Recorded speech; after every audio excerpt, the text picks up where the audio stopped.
पीक कर्जासाठी शेतकऱ्यांचा पाठपुरावा 15 ऑगस्टला आत्मदहनाचा इशारा देण्यात आलाय।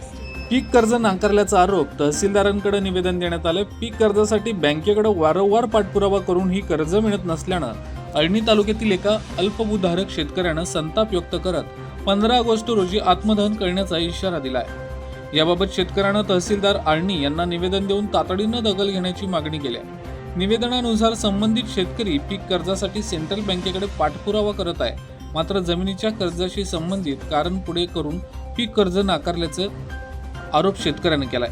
त्यामुळे शेतीचा हंगाम सुरू असताना आर्थिक अडचणी निर्माण झाल्याचं या निवेदनात म्हटलंय।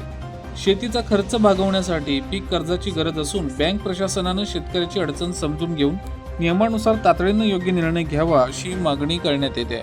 तसेच तहसील प्रशासनानं या प्रकरणाची दखल घेऊन शेतकऱ्याला न्याय मिळवून द्यावा अशी मागणी निवेदनाद्वारे करण्यात आले।